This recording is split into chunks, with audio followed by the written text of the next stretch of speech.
Hey, I just want to rewind for a second. So at the press conference, when Snyder introduces Ron Rivera as the new head coach, we were After actually wishing just everybody a happy Thanksgiving. Right. Yeah, I wanted to. Did you realize that was a joke at the time? What were your thoughts being in the room? My thought was that he just won something that was far greater than my yearly salary in a bet. That was that he made some bet with somebody that somebody was like, you won't do it. And Snyder was like, watch me. And so that was his little inside joke with somebody. And I have no idea if there was actually a bet involved. But if it was and you're him, that bet was probably a lot of money. That was a good job. Well, I mean, when you looked around the room, are people just kind of looking around going, why did he just say that? Or is it just they just assumed it was a kind of botch? like a, wait, what? Yeah. I don't think anybody thought it was a botch. Like he just woke up from some, being frozen and didn't know what time of year it was. Oh, yeah. Yeah. Like, no, I don't think anybody really thought it was that. It was just kind of like, that was a dumb joke. What is he doing? Right. Well, he's taking a dig at his new coach. Is what he's doing. Well, it's not as bad as the one that Darius took at him on Twitter after that game, which a tweet he was told to delete because that guy might be your future head coach. So that was pretty prescient on the person who told him to delete the tweet.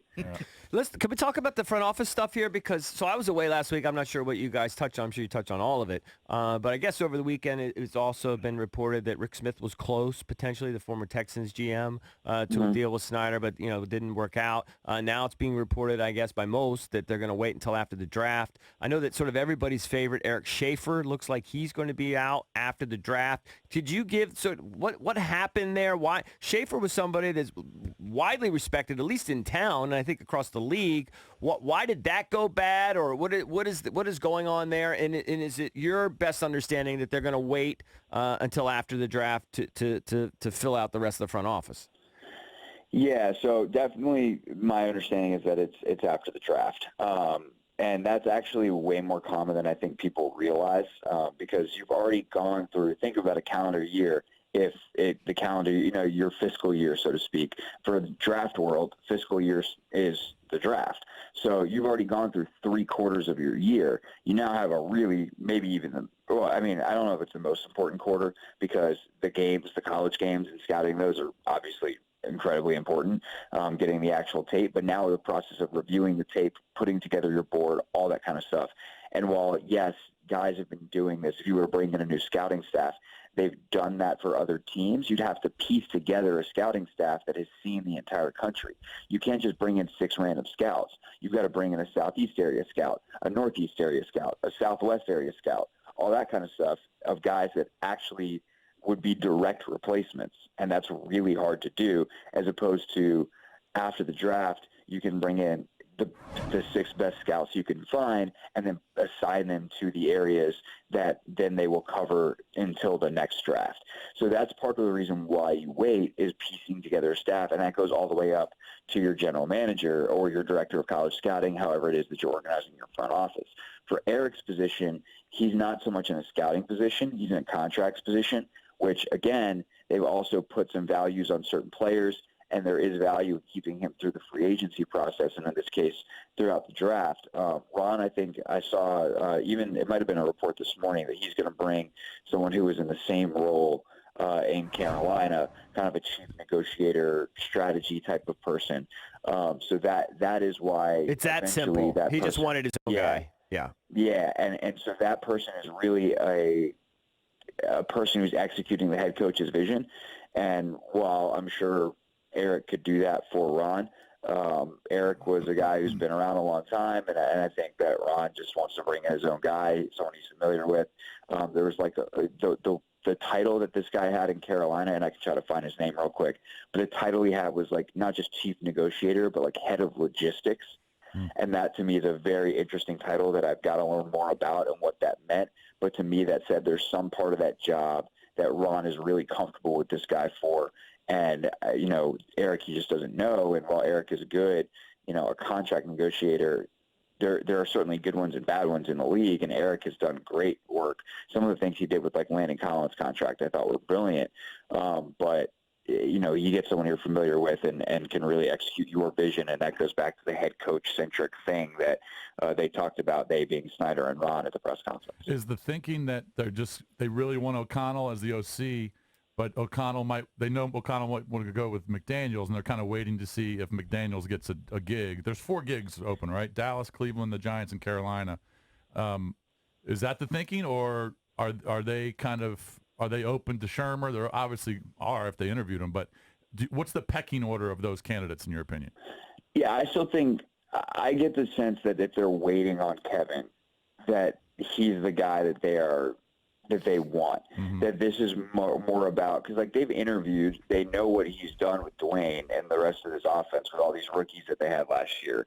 So it's not like they're waiting to collect more data, and I don't think they're waiting for another candidate. I mean, that could be possible, that they're waiting to see if somebody gets blown out on another staff or something doesn't come through, if someone doesn't get a head coaching job. But I tend to think like the candidates that are out there are the guys they're choosing from. And it's going to be, does Shermer potentially get another job? Scott Turner,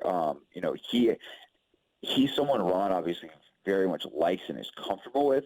I wonder where he is on the pecking order, though, below O'Connell, because he's someone they've also talked to about the quarterback's coach job, where if O'Connell stays on as OC, or maybe even if they bring in Shermer as the OC, could Scott Turner come as well and be the quarterback's coach?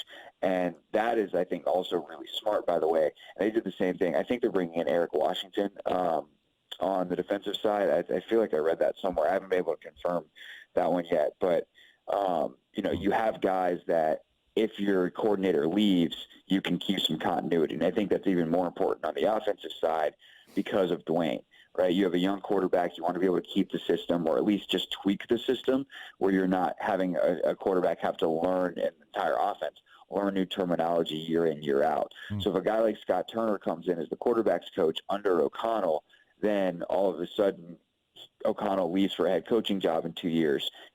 You just elevate Turner, and you can keep the same system, same terminology, and the offense will change because you have a new person calling it and a new person designing it. But theoretically, it's a lot smoother transition. So I think to get back to your question of pecking order, I would think it's like O'Connell and then either Shermer or Turner, or flip those two. But I'm under the impression that O'Connell's still the number 1 guy. All right, and then finally, so they've secured the number 2 pick. I'm sure you guys touched on it last week. But with Rivera here now, and I guess presumably Kyle Smith kind of the leader there in terms of gathering the information, who's going to make the final call? I guess it's Rivera. And do you have any sense of which way they're leaning in terms of tie? Snyder's still in the mix. I guess Snyder's in the mix on ties. Are they leaning in one direction of picking Chase Young there at 2, or is a trade down a definite possibility?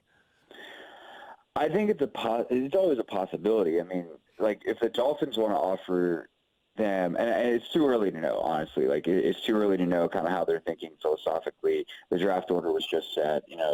Things are going to move and shake throughout this process.